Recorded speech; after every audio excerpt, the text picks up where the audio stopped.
नमस्कार दोस्तों, सभी को Ram Ram. Oxford career centre YouTube channel पे आपका स्वागत करते हैं। दोस्तों, जिस प्रकार से एसएससी जीडी यूपी पुलिस के लिए आप जीके की तैयारी कर रहे थे शाम की क्लास, वो आपकी कंटिन्यू कर दी गई है। देखिए, क्वेश्चन से पहले बताना चाहता हूं दोस्तों, जितने विद्यार्थी नए जुड़ रहे हैं हमारे सेशन पे, हमारे चैनल या परिवार पे, तो चैनल को एक बार सब्सक्राइब जरूर करना दोस्तों आप। और एक बात और है, जितने विद्यार्थी आप एसएससी जीडी यूपी पुलिस और जो आर्मी की और रेलवे की भी तैयारी करें, तो वो विद्यार्थी भी क्लास को ले सकते हैं। साथ साथ में सीआरपीएफ हो गया, बीएसएफ हो गया और आपके आईटीबीपी, तो इन इन वाले विद्यार्थियों के लिए भी ये जीके की क्लास है। यही जीके के पर्सन आपके एसएससी में पूछे जाते हैं, यही आपके यूपी पुलिस में होते हैं। तो सारे विद्यार्थी एक बार सेशन को दबा के शेयर कर दो।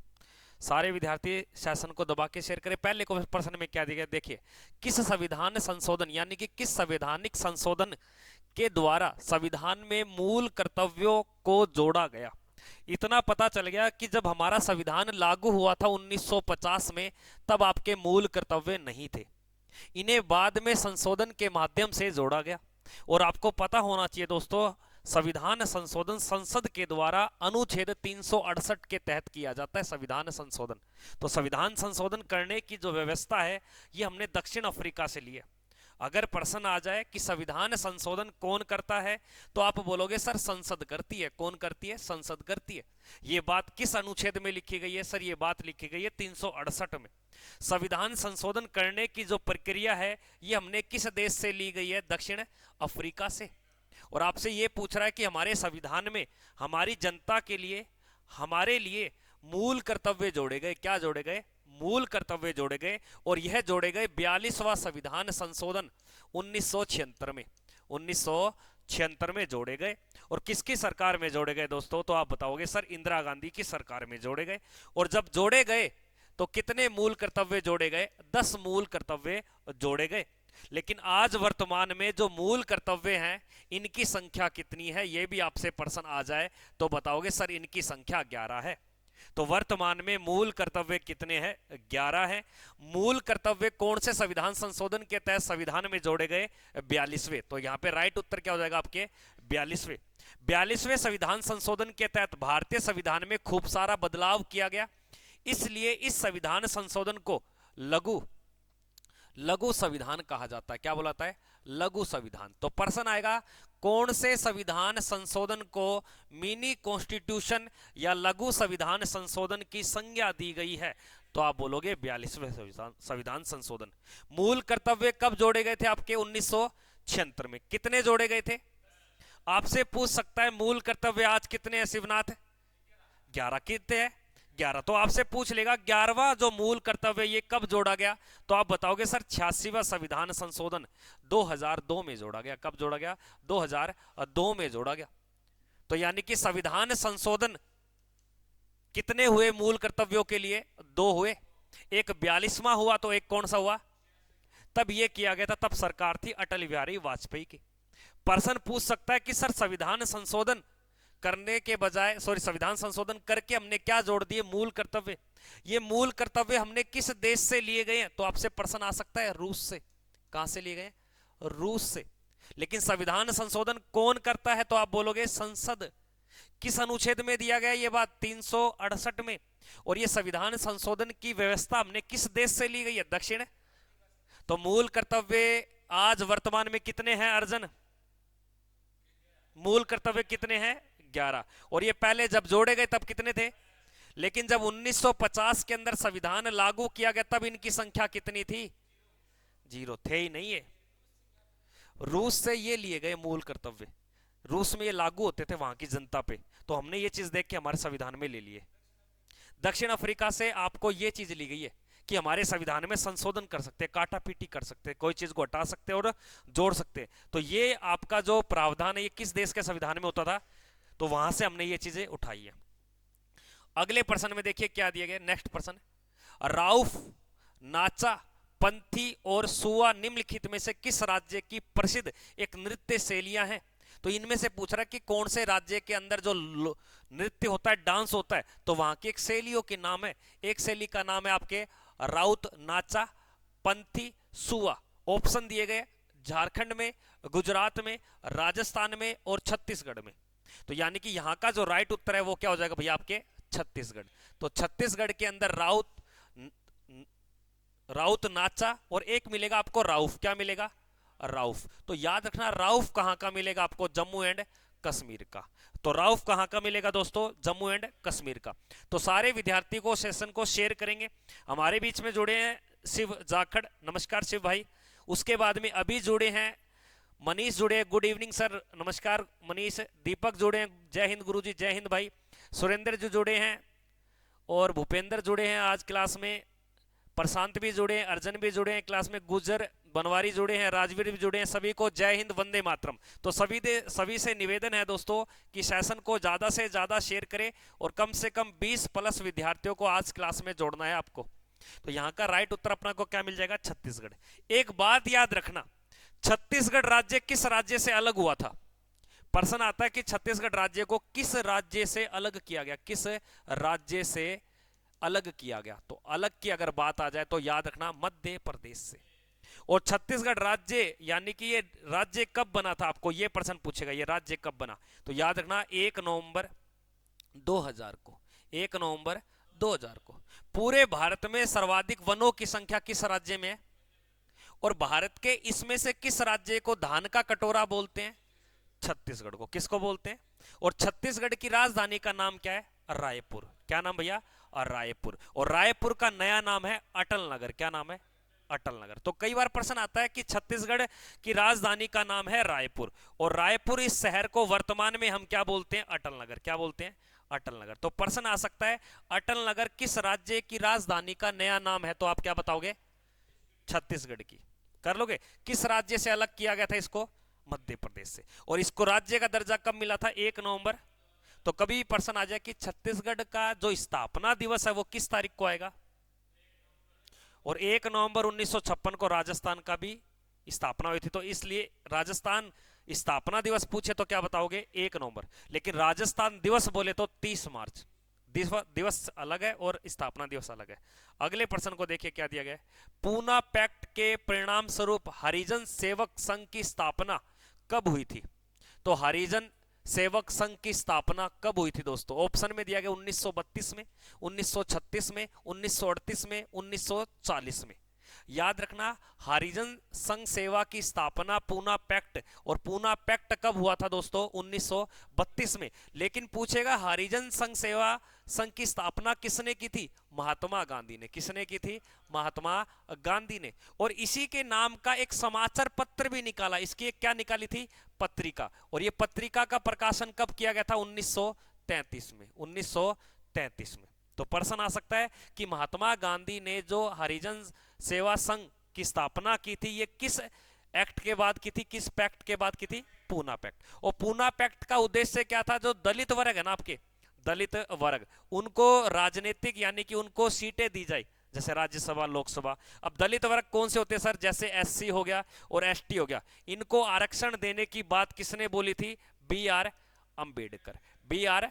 अंबेडकर। और किसके बीच में हुआ था ये? महात्मा गांधी। तो कई बार प्रश्न आ सकता है महात्मा गांधी और बी.आर. अंबेडकर के बीच में कौन सा पैक्ट या समझौता हुआ, और पूना पैक्ट कब हुआ, और पूना पैक्ट किस जगह हुआ था?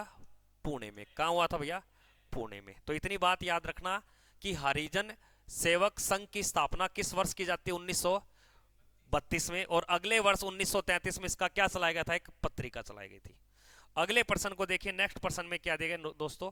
ज्वालामुखी से निकलकर जब पृथ्वी के भूगर्भ से, अब धरती को फाड़कर या धरती के मुख से नीचे से गर्म आपका जो तरल पदार्थ निकलता है, गर्म तरल पदार्थ, उसको तो बोलते मैग्मा। क्या बोलते?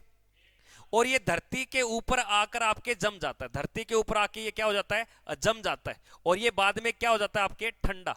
और ये जो पहले आपके क्या था? गर्म था। ये क्या था भैया? गर्म। तब तो ये क्या कहलाता था? मैग्मा। क्या कहलाया? और जब बाद में ये ठंडा हो गया तो ये क्या कहलाया?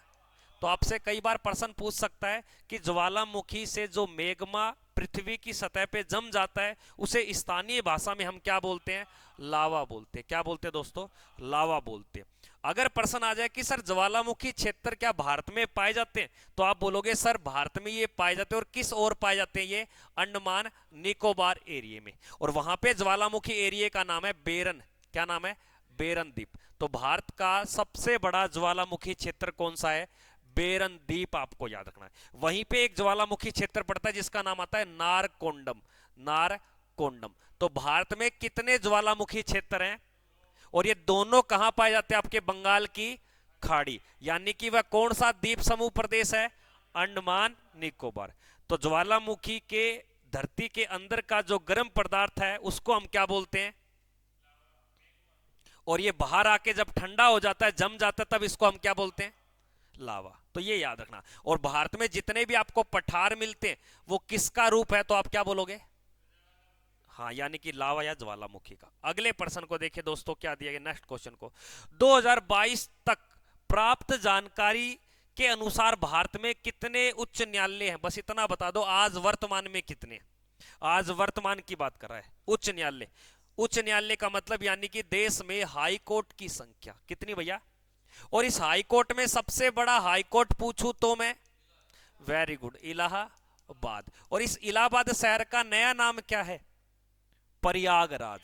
अगर प्रश्न आ जाए सर इलाहाबाद शहर पड़ता है उत्तर प्रदेश में और इलाहाबाद शहर की स्थापना करवाई थी अकबर ने, किसने करवाई थी? तो सबसे बड़ा हाई कोर्ट पूछे तो क्या बताओगे? और आपसे बड़े की बजाय आपसे क्या पूछ लेगा? छोटा। तो छोटा बताओगे आप सिक्किम। क्या बताओगे?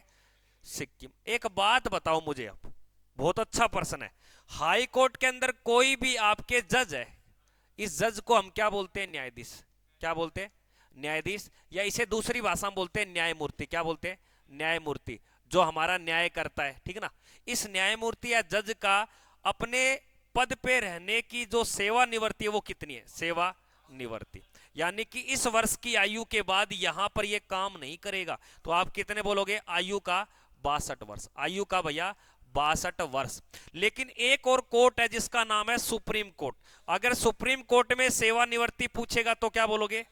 65 वर्ष। आयु का कितना बताओगे? 65 वर्ष। और हमारे देश में जो हाई कोर्ट है, आज की बात कर रहा हूं मैं, वर्तमान में तो ये कितने हैं?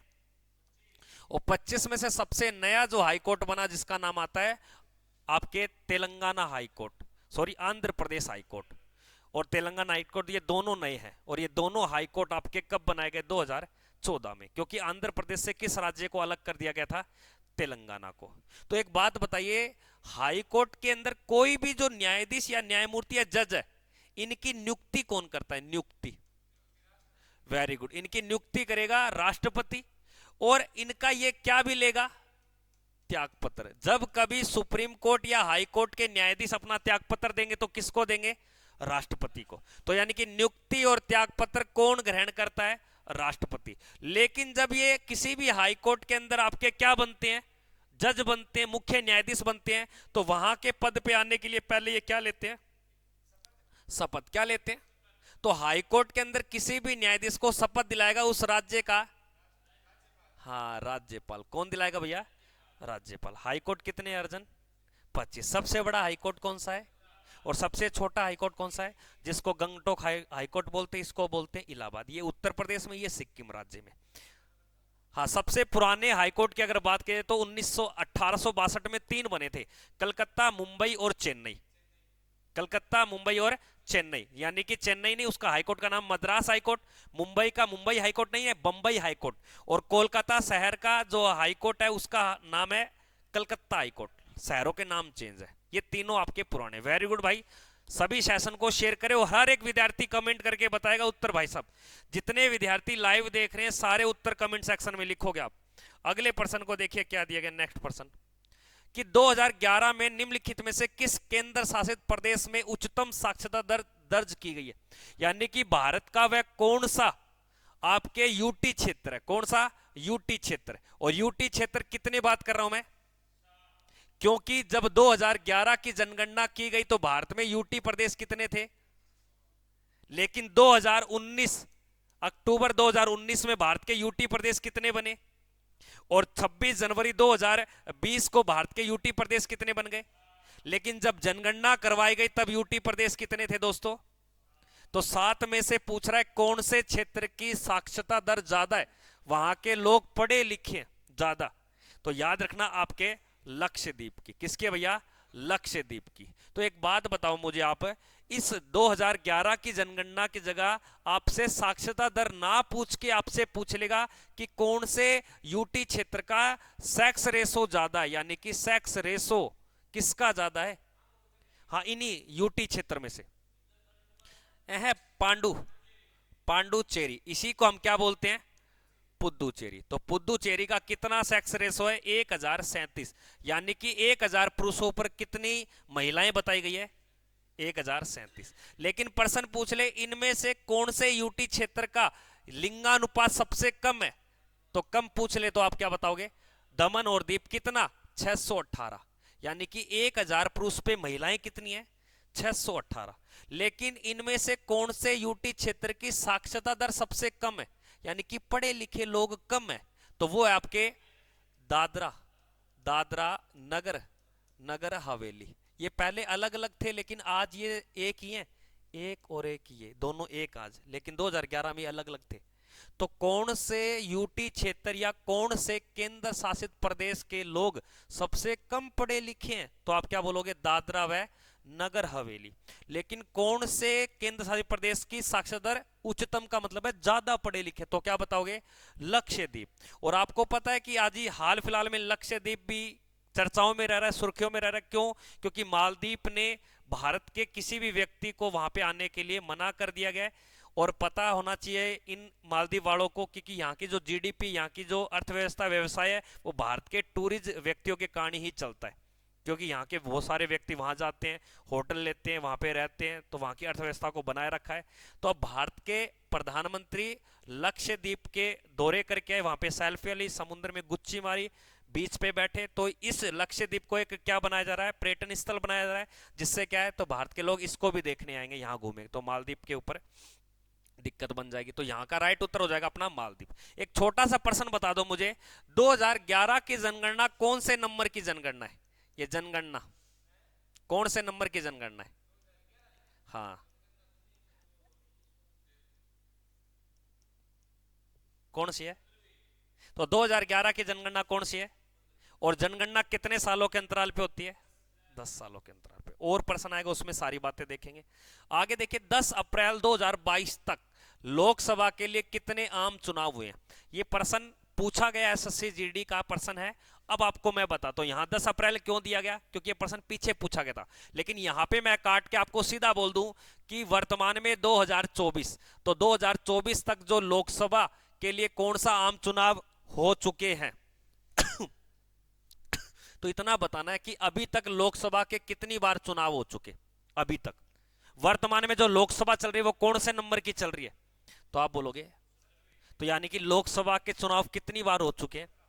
पहली बार लोकसभा का चुनाव कब हुआ था, 1951 से 1952, तो 1951 अगर एक वर्ष बोले तो 1952, तो पहली लोकसभा कब बनी थी, 1952 में। लेकिन 17वीं लोकसभा कब बनी थी, 2019 में। कब बनी थी, 2019 में। अब जो लोकसभा के चुनाव होंगे वो कौन सी लोकसभा के चुनाव होंगे, और ये कब होंगे, आपके मई जून में। कब होंगे भैया, ये मई जून में। और कब होंगे, 2000, तो 18वीं लोकसभा के चुनाव होने हैं, लेकिन हो चुके हैं कितनी लोकसभा के, 17वीं।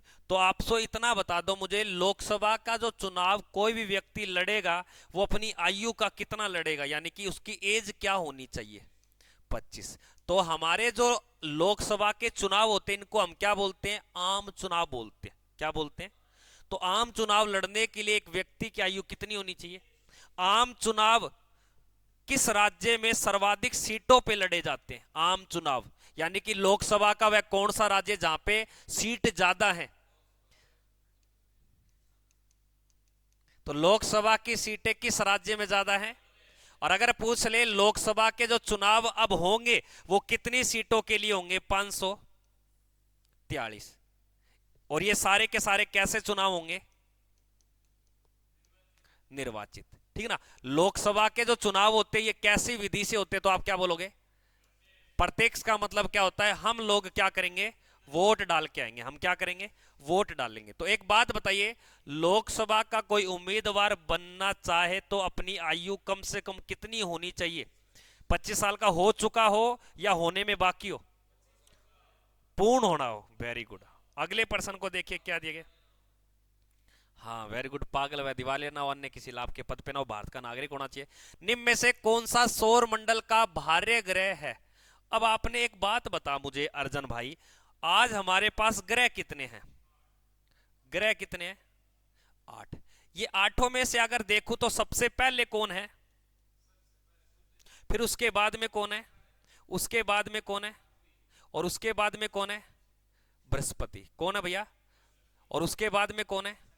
और उसके बाद में कौन है? अरुण। और उसके बाद में कौन है? एक छोड़ दिया हमने यहां पे, मंगल। किसको छोड़ दिया? मंगल को। ठीक है ना? तो एक बार इसको अच्छे से लिख ही देते हैं। ये पृथ्वी हो गया, और इसके बाद में मंगल हो गया, और उसके बाद में आपका बृहस्पति, जुपिटर जिसको बोलते हैं, बृहस्पति। और उसके बाद में आपके शनि, और फिर आपके अरुण, और फिर आपके वरुण। अब देखो यहां पे क्या आपके, अब सूर्य के जो पास वाले 4 ग्रह, कितने ग्रह? 4 ग्रह, इनको बोलते हैं, बताऊंगा तो ना, एक बार रुक जा। सूर्य के पास वाले ग्रह कितने हैं, इसलिए इनको क्या बोलते हैं? और जो सूर्य से दूर हैं वो आपके कितने हैं, इसलिए इनको क्या बोलते हैं? तो बाह्य ग्रह। कितने बाह्य ग्रह भी? और आंतरिक ग्रह भी कितने हैं? यानी कि ग्रहों की श्रेणी कितनी बताई है मैंने? ग्रहों की श्रेणियां, एक श्रेणी, दो श्रेणी। एक श्रेणी में 4 है, 4 पास है, तो उनके नाम क्या है? इनमें से 1 और 2 और 3, ये तीनों कैसे ग्रह हैं? कैसे ग्रह ये? क्योंकि अब आपने चित्र देख लिया, यानी कि शनि कैसा ग्रह है? तो बाह्य ग्रह में एक तो बृहस्पति है, एक शनि है, और एक अरुण है, और एक वरुण है। अगर आपसे ग्रह बोले तो कितने बताओगे? और अगर आपसे बोल दे कि इन्हीं के उपग्रह, इन्हीं के क्या भैया? उपग्रह, तो उपग्रहों की संख्या है 205। कितनी है भैया? अगर देखा जाए उपग्रह में सबसे बुध का उपग्रह कौन है? कोई नहीं है। वहीं पे शुक्र की बात करूं तो इसका भी उपग्रह कोई नहीं है। वहीं पे पृथ्वी की बात करूं तो एक है, उसका नाम क्या है? मून, यानी कि चंद्रमा। और मंगल की बात करूं तो मंगल के कितने हैं? वहीं पे बृहस्पति की बात करूं तो याद रखना 79। कितने हैं? और वहीं पे शनि की बात करूं तो शनि के याद रखना 82। कितने हैं? 82 है। और वहीं पे अरुण की बात करूं तो अरुण के कितने उपग्रह? तो याद रखना आपके 27 उपग्रह। कितने? और वरुण की अगर बात करूं तो कितने उपग्रह? 14। इन सभी को जोड़ लो, जैसे आपने जोड़ा 1 और 2, कितने हो गए? 3। 3 और 79 कितने हो गए? 82। कितने हो गए? 3 और 79 कितने हो गए? 82। और 82 82 कितने हो गए? यानी कि 164। कितने हो गए? 80 80 160, और ऊपर आपके 2 2 164। उसके बाद में 27 और 14 कितने होते हैं? 27 14 होते हैं आपके 41। कितने होते हैं भैया? 41। तो यहां पे मैं 41 जोड़ दूं इनमें, 5। देखो 27 और 14 होते हैं 41। कितने होते हैं? ये 4 तो उपग्रह थोड़ी है, ये तो आंतरिक ग्रह की संख्या है। यानी कि 5 और एक 0 और एक 0, यानी कि उपग्रहों की संख्या कितनी है? 200। अब एक बात बताइए, वह कौन सा उपग्रह है जो सबसे बड़ा उपग्रह? सबसे बड़ा मैंने क्या बोला है? उपग्रह। उपग्रह। तो सबसे बड़ा उपग्रह है आपके गैनीमेड। कौन है? गैनीमेड। और लेकिन आपके बड़ा ना पूछ के सबसे छोटा उपग्रह पूछेगा। सबसे छोटा उपग्रह वो मंगल का है। वो किसका है? डिमोस। ये मंगल का है। और जबकि गैनीमेड बृहस्पति का। बड़ा ग्रह, बड़ा ग्रह कौन सा है अर्जन बता? ये ग्रह की बात कर रहा हूं, बड़ा ग्रह। और वो मैंने पूछा बड़ा उपग्रह। इन 205 में से बड़ा उपग्रह, इन 8 में से बड़ा ग्रह, और इन 8 में से छोटा ग्रह। ये चित्र एक दिन इनका मानचित्र लेके आऊंगा, मैप वगैरह सब कुछ दिखाऊंगा। हाँ देखो, बड़ा जो उपग्रह है ना वो है गैनीमेड। और ये उपग्रह किस ग्रह का है? तो आप बोलोगे बृहस्पति का। जैसे छोटा उपग्रह डिमोस है, ये किसका है? मंगल का। पूरे ब्रह्मांड में छोटा पूछे तो उपग्रह, और बड़ा उपग्रह बोले तो गैनीमेड। पूरे ब्रह्मांड में ग्रहों में से सबसे बड़ा ग्रह बोले तो बृहस्पति, और छोटा ग्रह बोले तो बुध। अब एक बात बता दीपक, इधर बोर्ड की साइड देख, सारे विद्यार्थी बोर्ड की साइड देखे और बताइए, बनवारी भी देख रहा है, बनवारी ये बता मुझे, इन सभी 8 ग्रहों में से सूर्य के पास और सूर्य से दूर कौन कौन से हैं? पास और सूर्य से दूर वाले ग्रहों के नाम बताने हैं।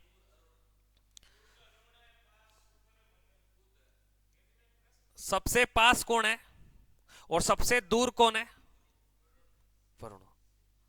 कौन है भैया? वरुण। कोई दिक्कत नहीं। अर्जन एक बात बता दे, इसमें से कौन सा एकमात्र ऐसा ग्रह है जिसपे जीवन संभव है, वहां ऑक्सीजन पाई जाती है? हाँ, कौन सा? अपोलो यानी कि पृथ्वी। मंगल पे सर यानी कि रिसर्च चल रही है, अनुमानित है कि दूसरा एकमात्र यानी कि दूसरा जिस पे ग्रह होगा जिस पे जीवन संभव होगा, ऑक्सीजन पाई गई है। अगले प्रश्न को देखिए क्या दिया गया नेक्स्ट। जलियांवाला बाग हत्याकांड 1919 में घटता है, बिल्कुल ठीक बात है। और किस तारीख को घटता है? बैसाखी का दिन था, यानी कि 13 अप्रैल को।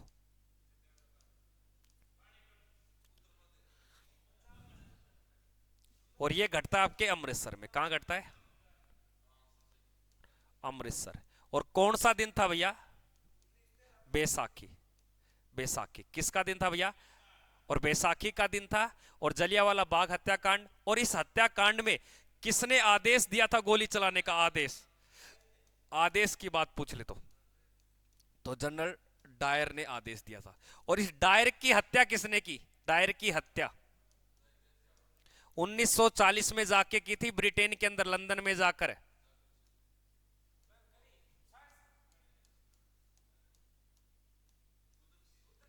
उधम सिंह ने। किसने की थी जनरल डायर की हत्या? उधम सिंह ने। तो इसका राइट उत्तर क्या हो जाएगा?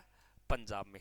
जलियांवाला बाग हत्याकांड 1919 में घटता है, और यह किस तारीख को घटता है? 13 अप्रैल को। हाँ, जनरल डायर की हत्या किसने की? उधम सिंह ने। अगले प्रश्न को देखिए, निम्नलिखित में से कौन सा तैराकी के खेल में इस्तेमाल किए जाने वाला एक शब्द है? यानी कि ये एक शब्द है और बताना आपको तैराकी के अंदर। Very good. यानी कि जो तैराकी है उसके अंदर एक शब्द काम में लिया आता है जिसका नाम क्या है? बटरफ्लाई। क्या नाम है? बटरफ्लाई। ये याद रखना, तैराकी एक बात।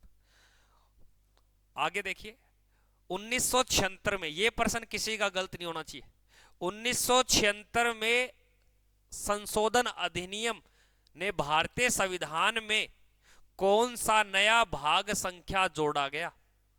और आपको पता है ये सारी जो बातें वो किसके लिए है? मूल कर्तव्य। किसके लिए भैया? मूल कर्तव्य। एक आपके भाग संख्या जोड़ा गया और एक जोड़ी गई भैया, आपको याद रखना है, अनुच्छेद। क्या जोड़ा गया? अनुच्छेद। और उस अनुच्छेद का नाम आता है 51A। 51A। और इस 51A के अंदर में कितने मूल कर्तव्य बताए गए? मूल कर्तव्य। Very good. कितने मूल कर्तव्य इसके अंदर है? 11। जब जोड़े गए तब कितने बताए गए थे? 10। लेकिन इसके लिए भाग संख्या बोले तो 4A। तो भाग संख्या सेकंड ए कोई नहीं है, जबकि भाग संख्या ए भी कोई नहीं है, लेकिन भाग संख्या 3 भी कोई नहीं है। तो यानी कि भाग संख्या 4A किसको बताता है? मूल कर्तव्यों को।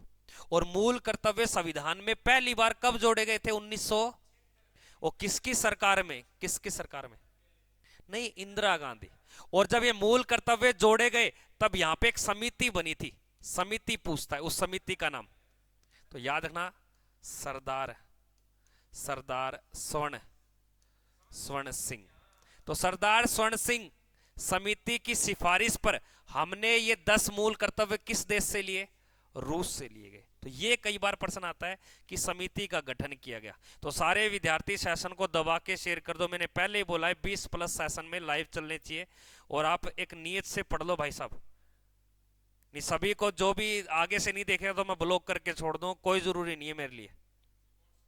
जो बच्चा जुड़ता है फिर नहीं जुड़ता, देखो ब्लॉक कर दूंगा बाद में। समिति का नाम है सरदार स्वर्ण सिंह की समिति के तहत हमारे संविधान में क्या जोड़े गए थे? और मूल कर्तव्य जोड़े गए। इसके लिए नया भाग संख्या बनाया गया जिसका नाम क्या है? 4A। ये प्रश्न पहले बताया, सबसे पहला प्रश्न यही था। अगले प्रश्न में देखिए क्या दिया गया है। भारत का कौन सा पड़ोसी देश राष्ट्रमंडल खेलों का हिस्सा नहीं है? याद रखना, राष्ट्रमंडल खेलों की कई बार यह प्रश्न आता है कि शुरुआत कब हुई थी, यानी कि इनकी शुरुआत, स्थापना। और राष्ट्रमंडल खेल उनको बोलते जिनके ऊपर इंग्लैंड या ब्रिटेन क्या रहा था, दबदबा रहा था, उनका दबदबा। तो इनकी स्थापना हुई थी 1930 में। कब हुई थी? और इस राष्ट्रमंडल खेल में भारत भारत ने भाग लिया था पहली बार 1934 में। कब लिया था? 1934। और राष्ट्रमंडल खेलों की स्थापना कहां हुई थी? कनाडा में। कहां हुई थी? कनाडा में। राष्ट्रमंडल खेल प्रत्येक 4 वर्ष में खेले जाते हैं। कितने वर्ष में खेले जाते हैं? और याद रखना, इसमें से पड़ोसी देश कौन सा भैया?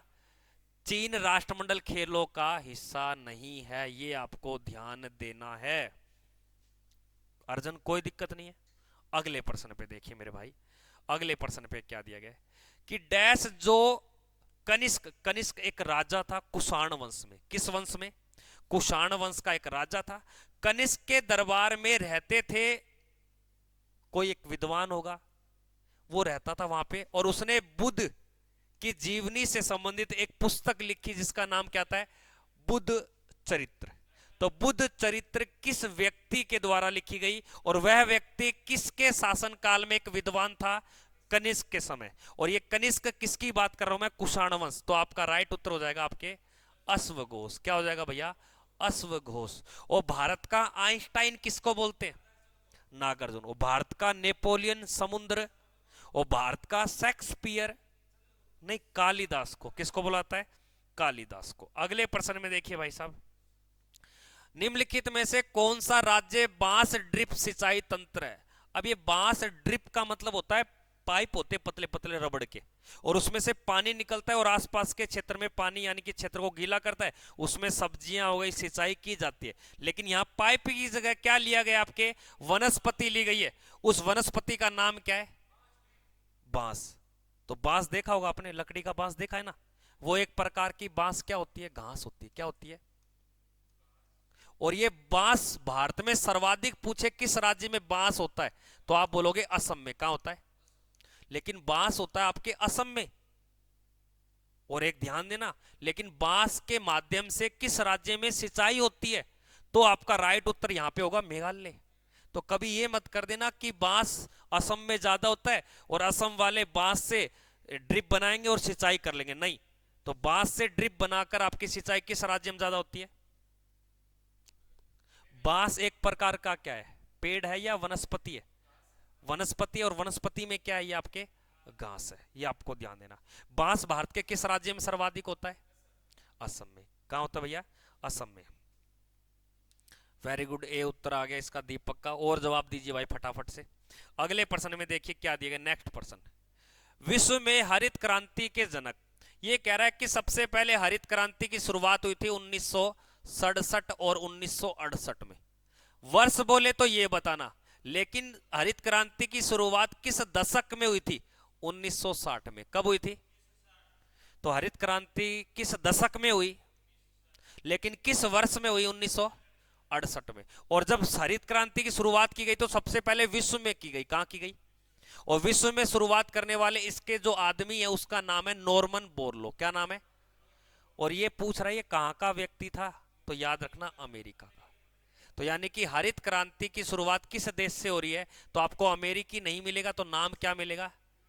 तो यूएस से या अमेरिका, एक ही बात है। तो ये यहां कहां का रहने वाला था? अमेरिका का। कर लोगे, कोई दिक्कत नहीं है।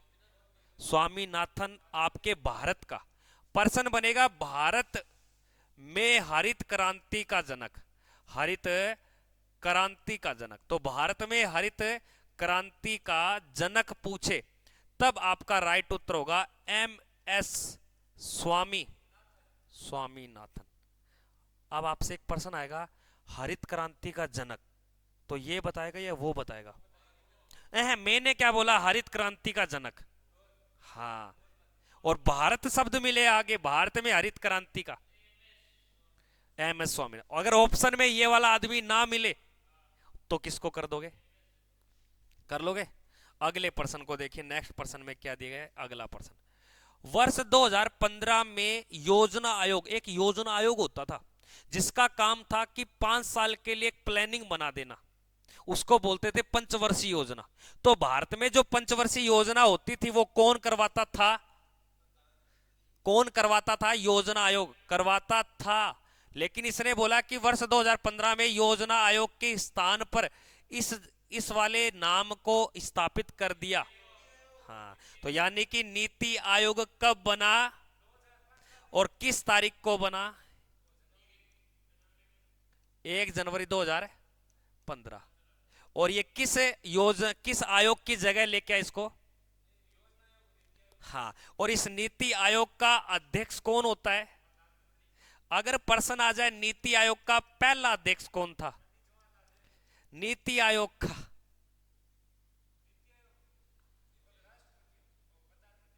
कौन हो? हाँ, कौन हो? नरेंद्र मोदी। लेकिन इस योजना आयोग का पहला अध्यक्ष और योजना आयोग का अंतिम अध्यक्ष, एक बात बताइए, योजना आयोग कब बनी थी? 1950 में। कब बनी थी? तब उस टाइम हमारे देश का प्रधानमंत्री कौन था? लेकिन योजना आयोग को खत्म कब कर रहे हैं और उसकी जगह क्या लेके आ रहे हैं?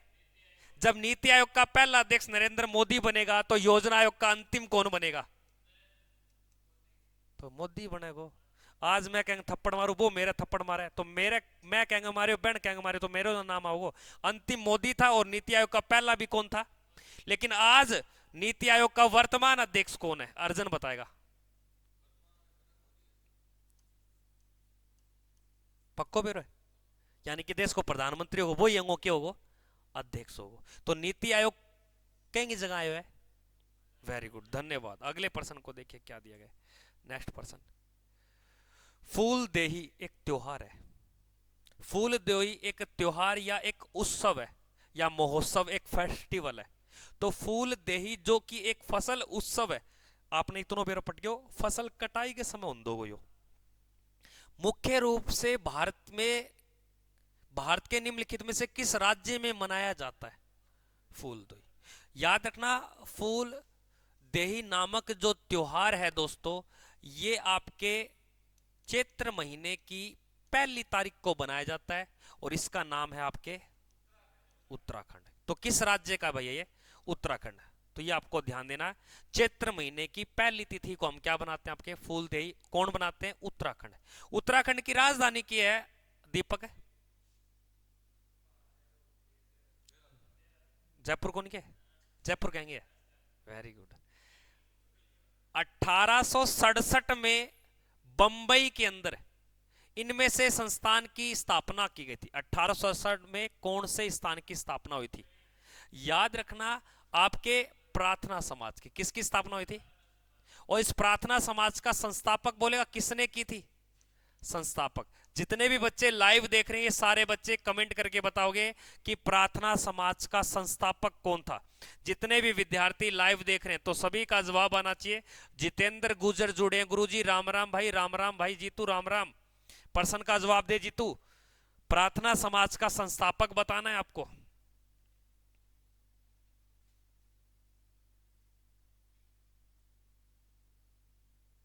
करे कमेंट करे फटाफट से। जितने भी लाइव देख रहे हैं भाई सब, अब पता चलेगा कितने पढ़ते हैं या नहीं पढ़ते। मनीष पढ़ रहा है भाई सब।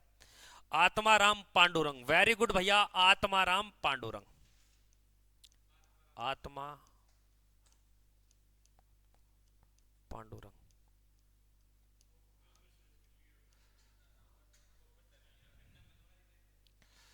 याद रखना, रामकृष्ण मिशन की स्थापना की गई थी आपके कलकत्ता के अंदर 1897 में।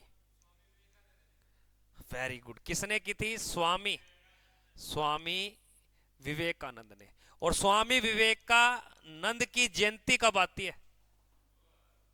अभी गई है। हाँ, युवा दिवस 12 जनवरी। वेरी गुड, धन्यवाद। अगले प्रश्न को देखिए क्या दिया गया।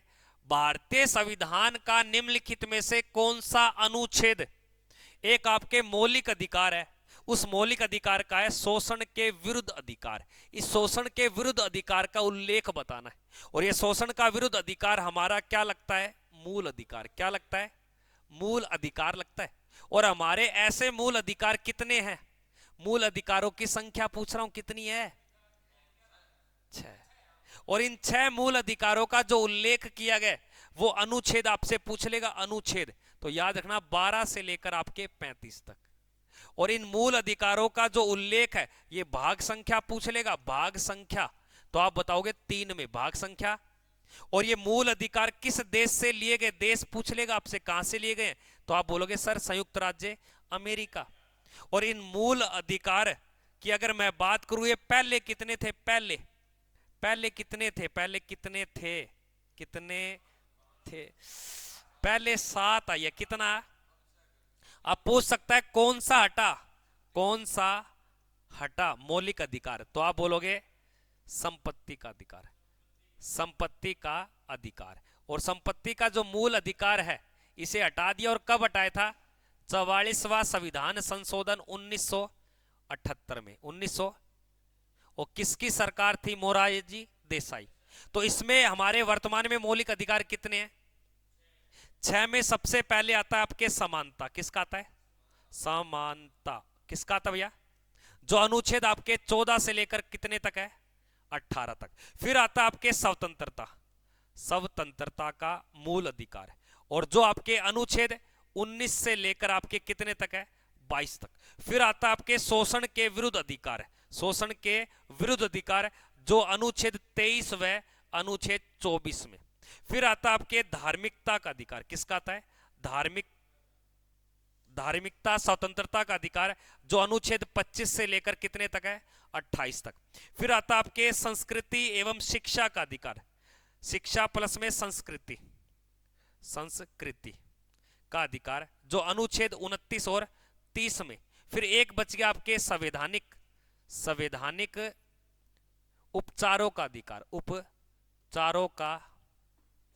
उपचारों का अधिकार अनुच्छेद 32 में। तो यानी कि एक मौलिक अधिकार, दूसरा मौलिक अधिकार, तीसरा और चौथा और पांचवा और छठा मौलिक अधिकार। तो हमारे मौलिक अधिकार कितने हैं?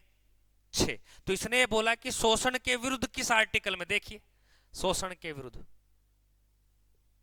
जिसमें किसी बालक यानी कि जिस बालक की आयु 6 से 14 वर्ष की आयु, उसके उस आयु एज में आपको किसी बच्चे से फैक्ट्री में काम नहीं करवाना और किसी व्यक्ति का आपको शोषण भी नहीं करना। तो ये बात किस आर्टिकल में आती है? 23 और 24। यानी कि इस प्रश्न का राइट उत्तर हम क्या करेंगे? अनुच्छेद नंबर 23 और 24 यानी कि ऑप्शन संख्या।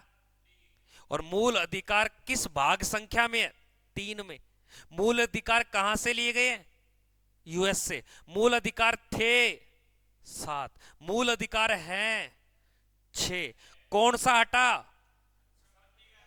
आज याद रखना संपत्ति का अधिकार एक कैसा अधिकार है? कानूनी अधिकार है। कैसा अधिकार है? और ये हमारे लिए एक अनुच्छेद है, किसमें उल्लेखित है? ये 300A में। तो कभी भी प्रश्न आ जाएगा संपत्ति का जो मौलिक अधिकार है वो आज कैसा अधिकार है? कानूनी अधिकार है। और ये कानूनी अधिकार किस अनुच्छेद के अंदर है? 300A में। और इसे कब हटाया गया था? तो आप बोलोगे सर 44वां संविधान संशोधन 1978 में। सरकार किसकी थी? मोरारजी देसाई की। अगले प्रश्न को देखिए क्या दिया गया। नेक्स्ट प्रश्न, निम्नलिखित में से कौन तब अध्यादेश जारी कर सकता है जब किसी राज्य के अंदर विधानमंडल का सत्र न हो और वह संयुक्त संतुष्ट हो कि तत्कालीन कार्रवाई की आवश्यकता है? यहां पे क्या बोला है? यहां राज्यसभा है, सॉरी यहां पे क्या है? आपके राज्य है। अगर केंद्र के अंदर कोई संसद नहीं चलती, केंद्र के अंदर क्या नहीं चलती? संसद नहीं चलती, तो संसद का सत्र नहीं चलता, तब राष्ट्रपति करता है। कौन करता है अध्यादेश को जारी? राष्ट्रपति। आर्टिकल 123 में। किस में करता है? हाँ। अब यहां राज्य के अंदर विधानमंडल नहीं चल रहा तो याद रखना यहां कौन करेगा? और राज्यपाल करेगा। अनुच्छेद पूछ लेगा ये किस आर्टिकल में? 213 में।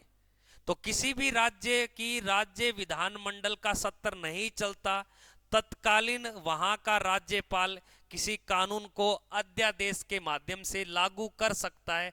यह बात किस आर्टिकल में है? लेकिन देश की संसद का सत्र नहीं चलता और तत्कालीन कोई अध्यादेश या तत्कालीन कोई कानून को लगाना है तो केंद्र के अंदर केंद्र के अंदर अध्यादेश जारी कौन करेगा? राष्ट्रपति। लेकिन राज्य के अंदर अध्यादेश जारी कौन करेगा? ये बात तो 213 में, जबकि राष्ट्रपतिवाद वाली 123। दोनों अलग अलग है, रख लोगे याद? Very good. अगले प्रश्न में देखो, तो प्रश्न याद रखो शिवनाथ, किसी भी राज्य के अंदर अध्यादेश जारी कौन कर सकता है? ये बात कहां बोली गई है? 213। और अगर प्रश्न आ जाए किसी केंद्र के अंदर अध्यादेश को जारी कौन कर सकता है? ये बात कहां बोली गई है? तो यानी कि केंद्र का अध्यादेश, या सीधा प्रश्न आ जाए अध्यादेश जारी कौन करता है, आपको ना तो राज्य पूछ रहा है ना केंद्र पूछ रहा है, तब आपको राइट उत्तर क्या देना है? ना राज्य ना केंद्र, सीधा अध्यादेश, क्योंकि सबसे पहले अध्यादेश की बात 123 में हो चुकी है। अगले प्रश्न को देखिए क्या दिया गया, नेक्स्ट प्रश्न, राज्य विधायिका के उच्च सदन। अब आपको इतना पता चलेगा कोई भी राज्य के अंदर विधायिका है, उस विधायिका को हम क्या बोलते हैं? विधानमंडल बोलते हैं। क्या बोलते हैं? विधानमंडल। और इस विधानमंडल के अंदर यह पूछ रहा है कि कितने सदन होते हैं विधानमंडल के अंदर। याद रखना इस विधानमंडल के अंदर, हाँ, किसी राज्य के अंदर तो 2 हो सकते हैं, किसी राज्य के अंदर कितने हो सकते हैं? और किसी राज्यों के अंदर ये कितने हो सकते हैं? 1। कितने हो सकते हैं? तो भारत की ऐसी कितने विधानमंडल है या विधायिका है जहां पे 2 सदन लगते हैं, तो आप कितने बताओगे? और वहां पे उच्च सदन की तो बात कर रहा है, विधायिका राज्य में मैं पूछ रहा हूं, तो उसको बोलते हैं आपके विधान है। और छोटा सदन होता है उसको क्या बोलते हैं? विधान है। विधानसभा तो सभी राज्यों में है, जबकि विधान परिषद कितने राज्यों में है? 6 राज्यों में। कितने राज्यों में? तो यानी कि राज्य की विधानमंडल या विधायिका के उच्च सदन का नाम होता है, जो कभी भी क्या नहीं होती, और इसके अंदर कोई भी व्यक्ति काम करेगा तो कितने वर्ष काम करेगा? 6 वर्ष। और इस विधान परिषद का सदस्य बनने की न्यूनतम आयु, लेकिन विधानसभा छोटा सदन होता है, ये भंग हो जाती है, ये भंग हो जाती है 5 वर्ष के बाद भी और 5 वर्ष से पहले भी। और यहां पे अगर कोई व्यक्ति काम करेगा तो कितने वर्ष की आयु में आ सकता है ये, और लेकिन काम करेगा तो कितने साल काम करेगा? एक बात बताइए, भारत के ऐसे कितने राज्य हैं जहां पे विधायिका 2 सदन पे काम करती है? 2 सदन पे, सिर्फ बताएगा भारत की ऐसी कितनी विधायिका है जहां पे 2 सदन पे कार्य करती है? 2 सदन पे।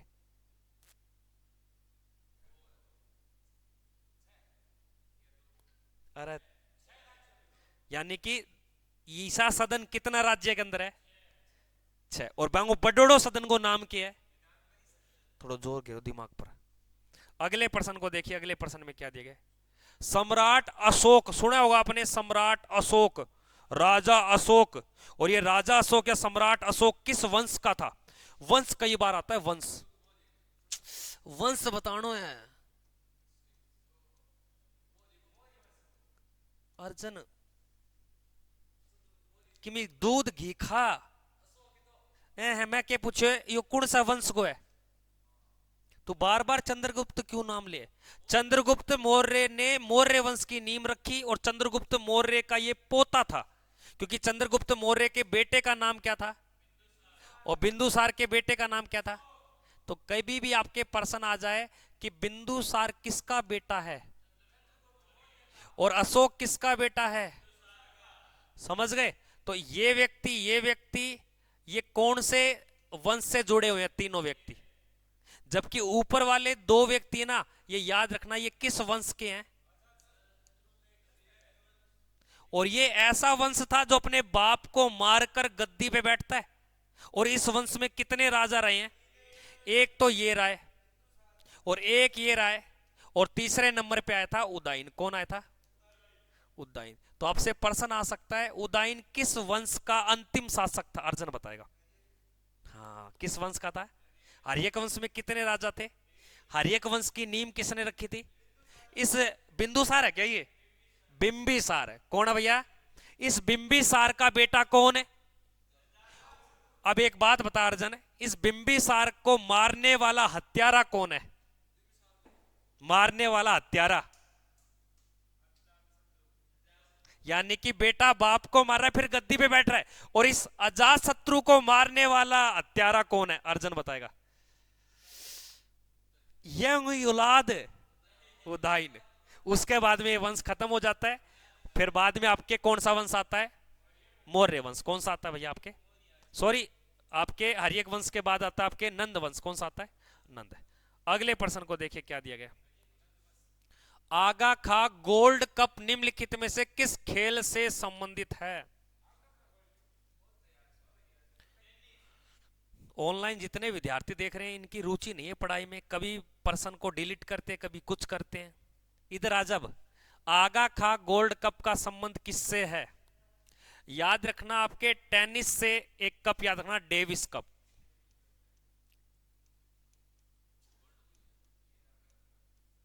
याद रखना आगा खा गोल्ड कप का संबंध किससे है? और हॉकी का सबसे प्राचीन कप बताइए, प्राचीन। वो कौन सो है? क्या वो है? बेटन। Beighton cup. तो यानी कि हॉकी का प्राचीन कप कौन सा है? Beighton cup. अब एक बात बता दे मुझे, राइडर कप का संबंध किससे है? राइडर कप या ट्रॉफी, जितने भी ऑफलाइन या ऑनलाइन के विद्यार्थी देख रहे हैं तो सारे विद्यार्थी कमेंट करके बताइए राइडर कप किस में दिया जाता है? ऑप्शन नहीं दूंगा। राइडर तान मार ली था ना, जूस पियाऊंगा उत्तर दे दे तो। दो ऑप्शन हो रहा है तेरे का, बस दो बार चांस है। महाराज शिवनाथ राइडर कप दो उत्तर में जवाब देगो, दो चांस है ना। एक तो टेबल टेनिस कर दियो, एक और ऑप्शन बता दे। सीधो टेनिस कर दो, दोनों गलत है क्योंकि राइडर कप दिया जाता है गोल्फ में। किस में दिया जाता है? गोल्फ में। हाँ तेरे तो जीभ का तड़ा पड़े हो रहा है, क्यों मिट्टी गोली है क्या बटो? क्या जीभ का तड़ा ही? ये मनीष भी उत्तर दिया क्या गुरुजी? गोल्फ हुआ होगा। Very good very good. तो यानी कि आगा खा जो गोल्ड कप है इसका संबंध है टेनिस से। और इसका प्राचीन कप की अगर बात करें हॉकी का, सॉरी आगा का हॉकी से है, और हॉकी का प्राचीन कप का नाम क्या है? बेटन कप है, ठीक है ना। तो गोल्फ का कप पूछे तो आपको क्या बताना है? राइट। टेनिस को डेविस कप है। अगले प्रश्न को देखिए क्या दिया गया है। किन दो देशों में मृत सागर की सीमा लगती है? एक सागर बताया गया, यो कोई सागर है। अगर पूछ ले दुनिया का गहरा सागर कौन सा है? गहरा सागर, गहरा सागर पूछ रहा है। अरे सागर पूछू, महासागर कौन बोलू ना? टूम बेड़ी हो रही है जमा जमा। महासागर कई बार समझा दियो मैं, प्रश्न तो पढ़ लेकर के पूछूं मैं। गहरा महासागर पूछे तो क्या बताओगे?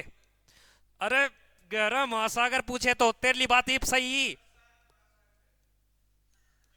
बिछड़ जाओ थे। और गहरा सागर बोले तो यो ही है।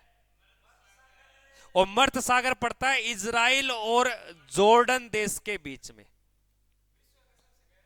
हाँ। और विश्व का बड़ा सागर पूछे तो बड़ा सागर है, यो बताओ मन तो अर्जन। अरे मैं सागर पूछूं, महासागर कौन पूछूं? अगर आपसे पूछ ले बड़ा महासागर कौन सा है, बड़ा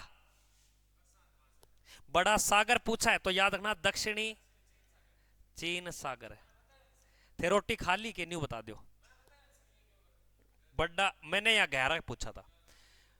मर्त सागर, और ये आपके इजराइल और जॉर्डन में पड़ता है। तेरो सिर के मेरो भी दुख है, फिर भी पढ़ाने लाग रहे हो। ना पढ़ाऊंगा तो फिर मन्ना कौन पढ़ाओगे? हाँ। आगे देखिए, हम्पी उत्सव नाम से समझ जाना चाहिए। अब हम्पी नामक एक फेस्टिवल, एक त्योहार बनाया जाता है हम्पी।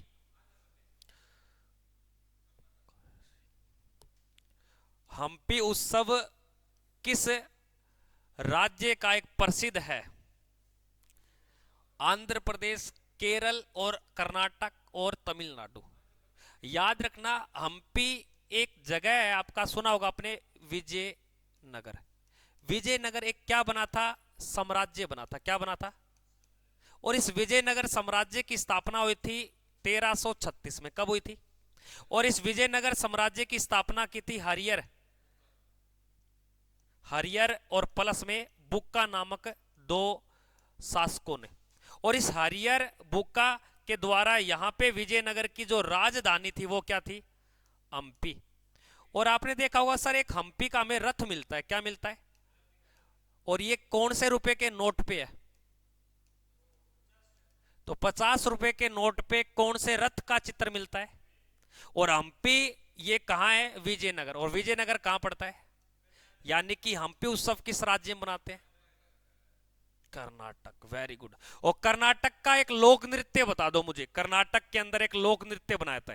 जितने भी लाइव देख रहे हैं सारे बताएंगे कि कर्नाटक के लोक नृत्य का नाम क्या है। कर्नाटक का लोक नृत्य बताइए सारे लाइव आके। परवेज नाम के व्यक्ति ने बताया कि सर बी उत्तर आएगा। बिल्कुल भाई परवेज, आपका पहला भी सही था, ये भी सही है।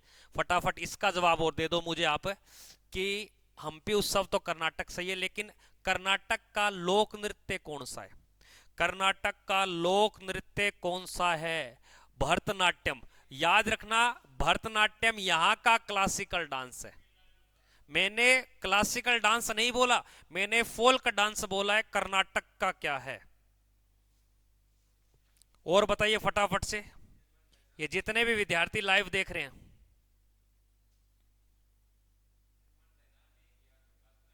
हाँ हाँ, भरतनाट्यम कहाँ का है अर्जन? अरे तमिलनाडु में। तो कर्नाटक का है यक्षगान। क्या है भैया? यक्षगान। क्या है भैया? यक्षगान। आज के बात हो रही है, तेरे ध्यान कौन नहीं क्लास में? तेरा ही है दिमाग, और तो कोई नहीं कहेगा। कथकली केरल का है, तो यक्षगान कर्नाटक का था। सितंबर 2022 में भारत के 16वें नंबर के क्या बने हैं? Attorney general.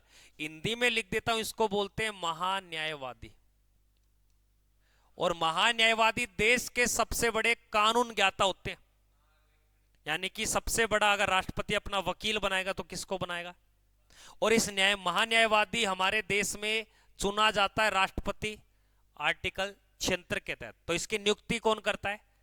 राष्ट्रपति। और यह 16वें नंबर के देश में कौन बने हैं? कौन बने हैं? तो याद रखना, आर वेंकट रमणी। कौन बने भैया? आर वेंकट रमणी। और इस वेंकट रमणी से पूर्व कौन थे? पूर्व पूछे तो याद रखना के वेणुगोपाल। वेणुगोपाल। तो इससे पहले कौन थे? के वेणुगोपाल। अब कौन है? आर वेंकट रमणी। और भारत का महान्यायवादी किस अनुच्छेद में होता है? और इसकी नियुक्ति कौन करता है? इसको शपथ भी कौन दिलाता है? और इसका त्यागपत्र भी कौन ग्रहण करता है? अब एक बात बताओ, जो महान्यायवादी है ये देश का पहला नागरिक होता है या दूसरा नागरिक होता है? याद रखना, ना तो ये पहला होता है ना दूसरा होता है। देश का सबसे बड़ा कानून ज्ञाता कौन होता है? कानून ज्ञाता। और देश का सबसे बड़ा नागरिक कौन होता है? हाँ वेरी गुड, धन्यवाद। देश का सबसे बड़ा राष्ट्रपति। अगले प्रश्न में देखिए क्या देगा। ये प्रश्न तो गलत नहीं होना चाहिए, ये गलत हो गया तो दीपक कुटाई कर दूंगा तेरी, देख लियो। भारत में हरित क्रांति 1960 के दशक में चली थी। अगर दशक की बजाय वर्ष पूछ ले, किस वर्ष चली थी? 1967 और 68 में। तो ये डैश में शुरू हुई थी, किस राज्य में शुरू हुई थी हरित क्रांति?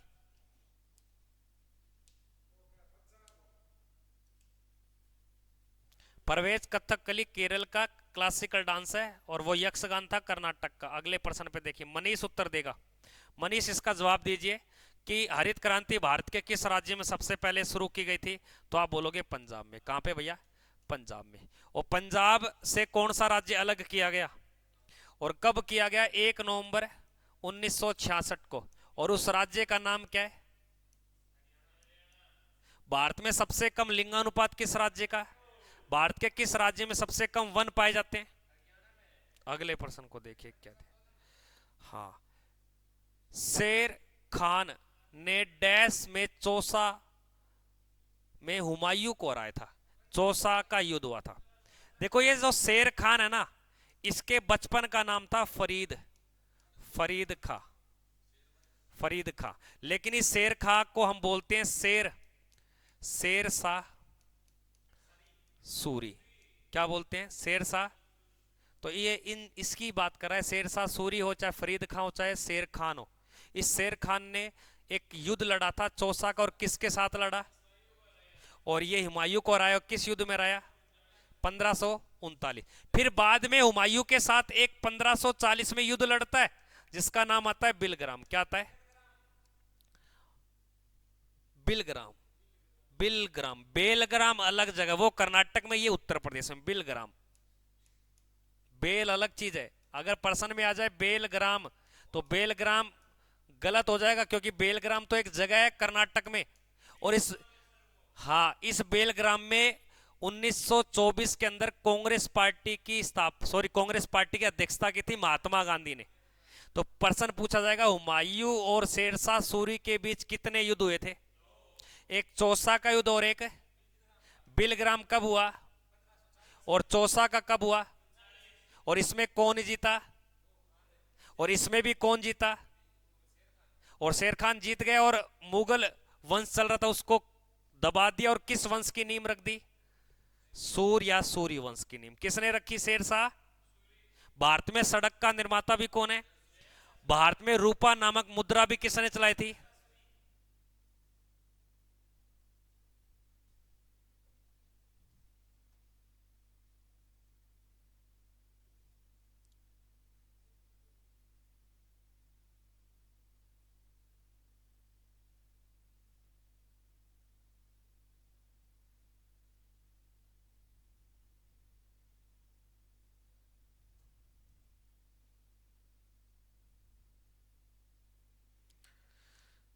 तो आज की क्लास को यहीं पे विराम देते हैं, मिलते हैं नेक्स्ट क्लास में। तब तक के लिए जय हिंद, वंदे मातरम। और जो भी विद्यार्थी हमारे सेशन से जुड़े हैं पहली बार, तो चैनल को सब्सक्राइब करना ना भूले दोस्तों, और बेल आइकन को प्रेस कर लो, वीडियो को लाइक करो, और बाद में कमेंट करके बताना कि क्लास कैसे लगी सारे विद्यार्थी। आज के लिए इतना ही, मिलते हैं नेक्स्ट वीडियो में, तब तक के लिए जय हिंद, वंदे मातरम।